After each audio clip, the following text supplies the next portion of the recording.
The climax of our annual gala dinner is to announce the latest sportsman or sportswoman who has been elevated to legend status in the Sport Australia Hall of Fame. Tonight, one person will become the 34th legend. After her stunning success in Sydney, Susie O'Neill bowed out of international competition with 8 Olympic medals, equalling the record of Dawn Fraser. 15 Commonwealth Games medals, 10 of them golden. 7 gold medals at the Pan Pacs and a World Championship gold. Tonight, Susie O'Neill is honoured again, as indeed she should be. She is elevated to legend status in the Sport Australia Hall of Fame. Ladies and gentlemen, our legend for 2012 is Susie O'Neill. And to make the presentation, Senator Kate Lundy and Etihad's James Hogan.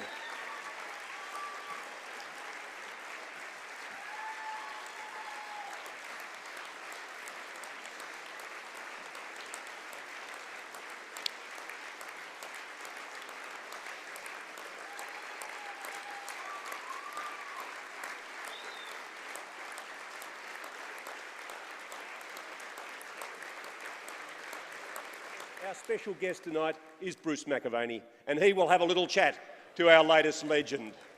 Come on, Bruce, out you come. Old mates.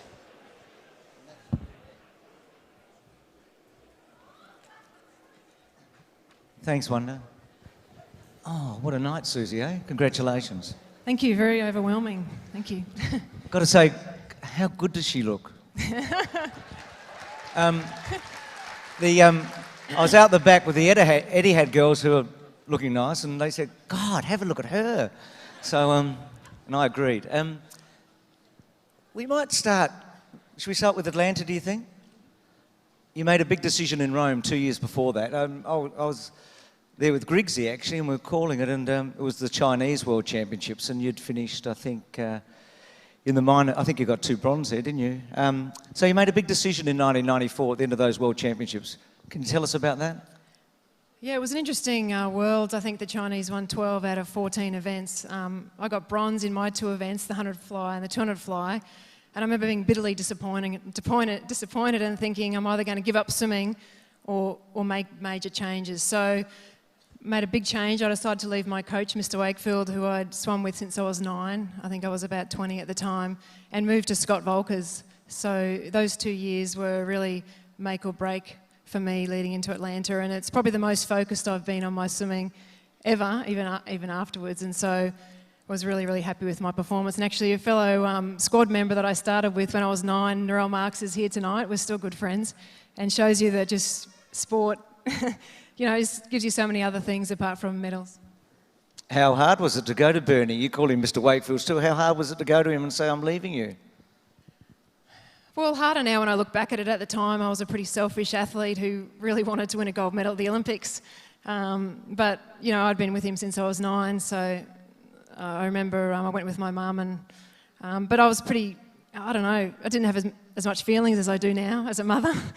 So I sort of decided to leave him, but I knew once I left him and moved to Scott that I was going to do every single thing that I could, you know, to leave no stone unturned. I didn't want to make that leaving Mr. Wakefield a waste of time, so I really put everything into it.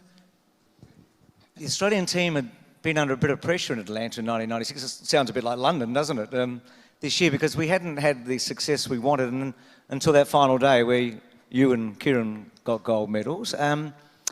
Did you go in there very confident? I was feeling pretty confident. Yeah, no one had won a medal the first 5 days, and Scott Volk was my coach. Had a sign up on the front of his door in the lead up to the Olympics in Atlanta, and he had the list of all the Olympic gold medalists from the past Olympic years, you know, names like Dawn Fraser and John Seaborn and Duncan Armstrong, and it said 1996, who will be next, and a row of question marks. And on the top it had, one of the greatest pleasures in life is achieving things that people say can't be done. And I never thought that I'd be the person to fill in that, you know, the first Australian who will be next to win that next gold medal, but no one had won a gold yet, and fortunately I was racing before Kieran, so I got a chance, and Daniel obviously as well, a chance before their race, and got it. It was an incredible day. What a call by Dennis Cometti. The heart of the lion and the heart of Dixie. God, I wish I'd said that at some stage. I mean, how good was that? Well, I don't think you called any of my swimming, so I can say this to you, but I think that's my favourite line of my whole swimming career. Yeah, I just love it. Dennis is on the phone right now. He's quite happy about that. What about, now Petria was in that final, Michelle Smith, but that rivalry with Petria, we've seen Petria here tonight. I mean, how important was that for you? I think it was really important, and I think I'd like to think Petria agrees. Every time we raced in Australia, I had to always give 100%.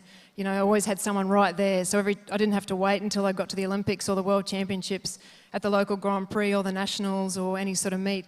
Petria was always there, and she was probably more a 100-metre butterflyer. 200 fly in Atlanta when she got the bronze was her first big 200 butterfly, but she was always tough to race, and I was just looking at that Sydney Olympics footage when Misty Hyman beat me. I'm so glad Petria didn't get past me as well. Just such a tough competitor. We might just pause for 1 second, Susie, because the gold medal from Atlanta in the 200 butterfly, are you lending to the Australian Sports Museum, is that right? I think I'm lending it, yeah. I think I get it back eventually. You will. Well, Paul Sheehan's with us tonight, the chair of the MCC. Paul, would you like to come up? And I think one of the young ladies is going to come out with the medal now, Susie. So this is the gold medal from Atlanta, which will now be on display at the Australian Sports Museum, Paul. So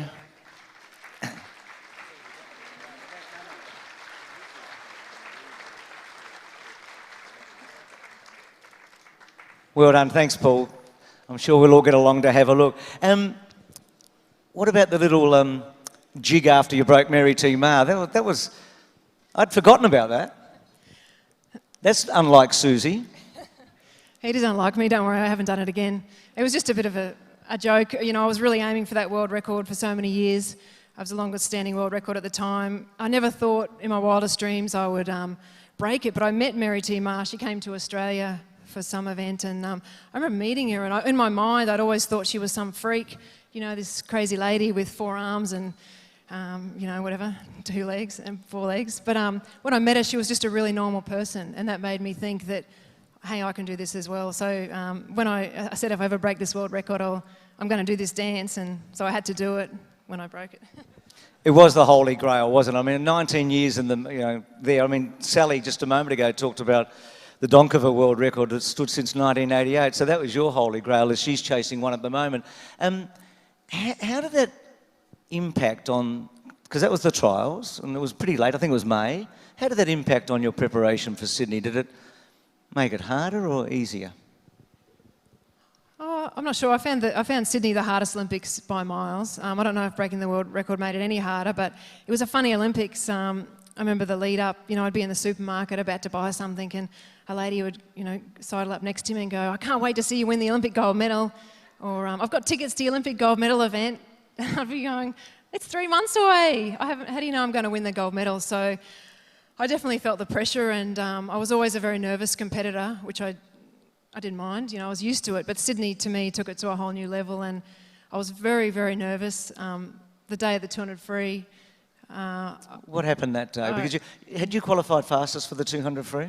Yeah, I qualified fastest for the final that night, and as I think it was in the thing, I wasn't training for that event. I was training for the 200 metres butterfly. I was doing the 200 free for the relay, and I qualified fastest, and I knew that I should probably win it, and that made me more nervous. And I remember ringing up my husband, Cliff, crying, saying, I'm not going to the pool tonight, I'm over it. And this is before the race? This is at about 1 o'clock in the afternoon. Okay. The race is at 6 o'clock. And what did he say? Sorry, Cliff, but he said something like, get over it. You're not curing cancer. Go to the pool, put on your togs, dive in and swim as fast as you can. So something like that. He's a clever man, Cliff, isn't he? Where is Cliff tonight? Is he there? Cliff, thank you so much. And it was close. I didn't find out till later. I think it was 3/100ths of a second. It was 8. Oh, was it 8? Oh, okay. Yeah. I didn't really watch many of those races again. And then the 200 fly, so what happened between the, I say what happened, I mean, you hadn't lost for 6 years, but God, silver medal at the Olympics, would die for that, but did you feel even more nervous after winning the 200 free? No, I felt really relaxed. I'll tell you what happened. Misty Hyman is what happened. The American girl who just swam out of her tree that night. And I remember the final lap, I was hearing this. I really tried to block out my competitors when I swam. Like I used to pull a curtain on either side of the lane rope to pretend that I couldn't see anyone else. And I remember with about 25 to go, I heard this really loud cheer, and I went, "What's everyone cheering for?" And I looked over, and I remember seeing Misty Hyman a little bit in front of me, and just trying to catch her and just couldn't get there. And yeah, that's just what happens. Did you make a mistake trying to catch you, do you think? Maybe. I mean, you always analyse everything, and it's good to do that after each race and work out, what you can improve for next time. The problem with Sydney was there was no next time, so it did take me about 10 years to get over that.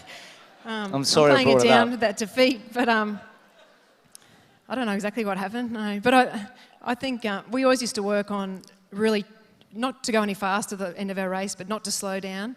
And I think I really tried to catch her maybe and spun my wheels a bit, but anyway. You mentioned curtains. Is that a Scotty Volkers? What was the curtains about?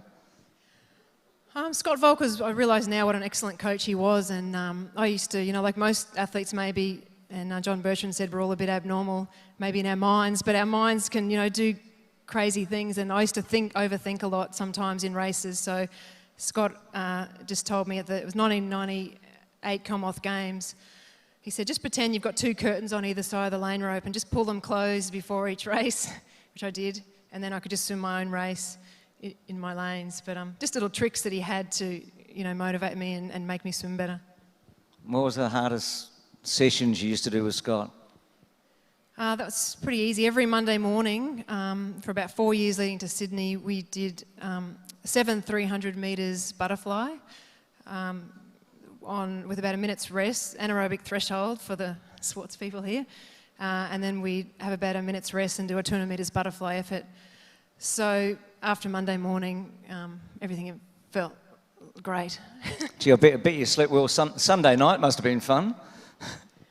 Sunday night wasn't that much fun thinking about it. And then we always preceded that, I forgot to say, by a blood test. So, yeah. It was a big day.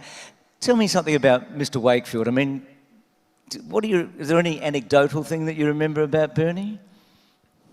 I suppose the main inspiring thing he said to me, I thought he was an excellent coach, but I remember when I was about 12, sitting on the side of the pool on the judges' stands, and him saying to me, one day people will know your name like Shane Gould. And I don't know if I believed him, but it certainly, put a spark and made me dream that maybe one day people might know me like Shane Gould. And maybe I've nearly got there, I'm not sure. But where do you get it from? Yeah, it's great stuff, isn't it? Where do you get it from, Susie? Your dad, John, your mum, Trish? I mean, where's the sporting prowess come from? Oh, my dad was very sporty at school. He was in the first for all the, cricket and rugby and tennis. He said only the Unco people did swimming, so I like to think that was back in his day. But yeah, no, they're both very determined and work hard at what they do, so I think I probably got that off them. So you've got an older brother, John, and a younger sister, Catherine. So your parents reckon you're a bit attention-seeking as a kid. Now, do you believe that Susie O'Neill would be attention-seeking at any time in her life? Is that fair dinkum?